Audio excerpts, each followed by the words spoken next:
Here as well to have a look at the newspapers. Of course, that Greece rescue deal all over the papers today. All over the papers today. Let's take a look at the front page of the Wall Street Journal that sums it up. Europe reaches a rescue deal for Greece. On the front page, you can see here the Greek Prime Minister hanging his head there as he headed back to his official residence in Athens. A lot of people are saying that Greece essentially succumbed to its European creditors' demands. It's interesting if you take a look at how the Greek papers are talking about it.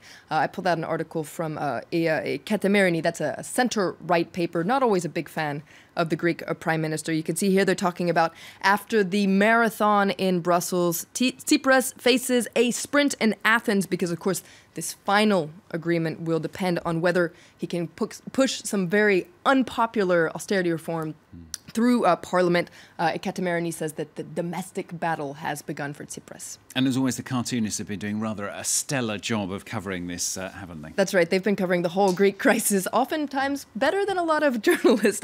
Well, no, I'm not saying that. Controversial. Controversial. This is a cartoon in Cartoonists today, which I think sums up this idea that you're seeing in the press that it's actually quite a defeat for Tsipras, a defeat that he's trying to turn into a victory here. You can see him completely naked, except for this wooden barrel. He's addressing this media frenzy here, saying, "I stood my ground and made it very clear to them from the start there was no way I was ever going to wear a tie." So perhaps that is his only victory here. The Independent today, the British paper, is quite critical of the deal as well. You can see here the European Union and Greece shaking hands there and crushing the Greek people in the middle of that handshake. And the Washington Post, critical of Germany, as many papers are critical, have been critical of Germany. You can see here this ancient Greek statue, the winged victory, but it's missing its head, and the little German guy there is pulling the head around, perhaps the best bit of the statues, pulling it away from Greece. And Germany drawing a lot of criticism as well for its intransigence here. That's right. If we take a look at the Independent, they sum things up quite well. Germany is really drawing a lot of criticism for essentially the harsh terms that it really demanded to sign off on this deal, including a bold attempt to take control of some 50 billion euros worth of Greek sovereign assets. So you can see here the Independent wondering, is this a bailout or is this a coup?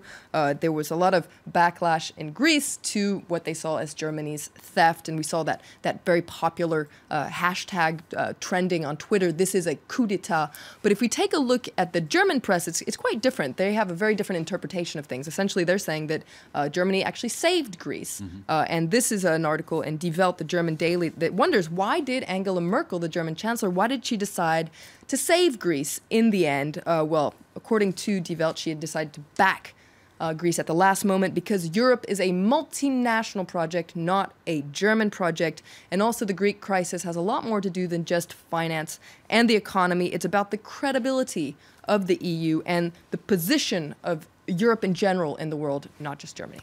Okay, well, that's one major deal. Should we talk about the other one then? All eyes also on Vienna. It does appear, we've been telling you in the last half hour from our correspondents in Vienna, that a nuclear deal has been done. That announcement's imminent. That's right. It's really crunch time, as you can imagine. What's interesting is, since it's a developing story, a lot of papers are not quite sure how to deal with this deal.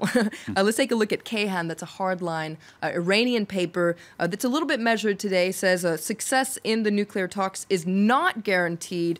There's a little bit more hope in the Tehran Times, so another Iranian paper. It's just talking about how the Foreign Minister Mohammad Javad Zarif has ruled out extending talks, and even more hope, if we're going in that direction, in Italat, so another Iranian paper.